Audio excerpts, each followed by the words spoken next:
দিল্লীৰ যন্তৰ মন্তৰত চলি থকা ছাত্ৰ সমাজ তথা দেশৰ প্ৰতিষ্ঠিত বিজ্ঞানী সোনম ৱাংচুকৰ অনশনৰ প্ৰতি সমৰ্থন জনাই 20 জুলাই দেশব্যাপী আক্ৰোশ দিৱসৰ অংশ হিচাপে বিপ্লৱী যুৱ সন্থা আৰু যোৰহাট জিলা সমিতিয়ে মেলেং চাৰিআলিৰ 37 নং ৰাষ্ট্ৰীয় ঘাইপথৰ দাঁতিত মানৱ শৃংখল কাৰ্যসূচী ৰূপায়ণ কৰে। দিল্লী ৰাজপথত যুৱ ছাত্ৰ আন্দোলনৰ পক্ষত সকলোৰে থিয় দিয়ক। দিল্লীৰ যুৱ ছাত্ৰ আন্দোলনৰ পক্ষত সকলোৱে থিয় দিয়ক। ইনকলাব জিন্দাবাদ। আৰু সোনম ৱাংচুকৰ 22 দিন ধৰি চলি থকা অনশনৰ এটা খবৰ লোৱাটো প্ৰয়োজনবোধ নকৰা শিক্ষা ব্যৱস্থাক ধ্বংসৰ গৰাকলৈ লৈ যোৱা নিৰ্লজ্জ নিষ্ঠুৰ কেন্দ্ৰীয় শিক্ষামন্ত্ৰী ধৰ্মেন্দ্ৰ প্ৰধানৰ পদত্যাগ কৰাৰ দাবী জনায়। লগতে ছাত্ৰ সমাজৰ অনশনৰ দাবী মানি লোৱা, এনটিএ বাতিল কৰা, পেপাৰ লিক বন্ধ কৰা, প্ৰতিবাদকাৰীৰ ওপৰত অত্যাচাৰ নচলোৱা আদি দাবীৰে প্ৰতিবাদকাৰীয়ে উত্তাল কৰি তোলে ৰাজপথ।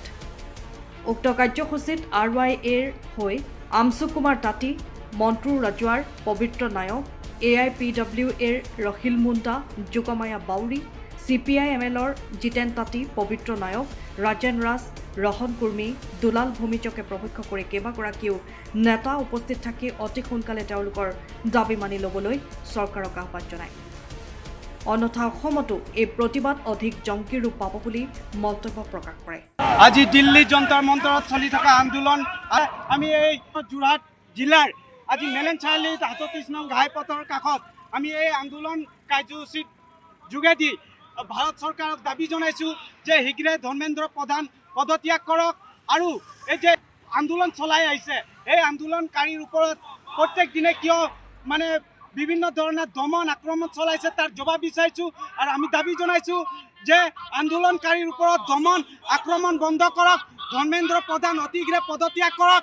আমি দেখিছোঁ আজি 22 দিন ধৰি অমৰণ অনশন কাৰ্যসূচী চলাই আহিছে যুৱ ছাত্ৰ আৰু দেশৰ সম্পদ সোনম ৱাংচু ছাৰ, কিন্তু আজি এদিনো খবৰ ল'বলৈ আমাৰ দেশৰ প্ৰধানমন্ত্ৰীৰ সময় নহ'লে আমি দেখিছোঁ যে বিভিন্ন দেশত ভ্ৰমণ কৰি থকা প্ৰধানমন্ত্ৰী বিশ্বগুৰু নিজকে বুলি কয়, কিন্তু আজি নিজৰে দেশত শিক্ষা ব্যৱস্থা ঠিক কৰিবৰ কাৰণে আজি আন্দোলনত বহিবলগীয়া হৈছে, মৰিবলৈ প্ৰস্তুত হৈছে।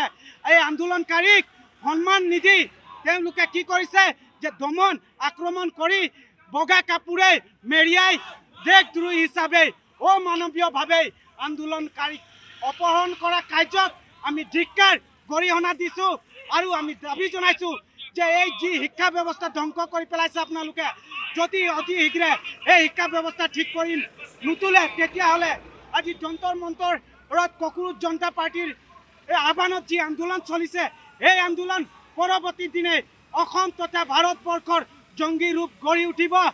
দাবী জনাইছোঁ যে শিক্ষা ব্যৱস্থা ঠিক কৰক, ধৰ্মেন্দ্ৰ প্ৰধান অতি শীঘ্ৰে পদত্যাগ কৰক, আন্দোলনকাৰীক সন্মান সহকাৰে তেওঁলোকৰ দাবী মানি লওক আৰু দাবী কৰিবৰ কাৰণে আজি এই আন্দোলনৰ যোগেদি আমি দাবী জনাইছোঁ। সময়ৰ খবৰ সময়ত পাবলৈ ফ'ল' কৰক টাইম অফ আছাম।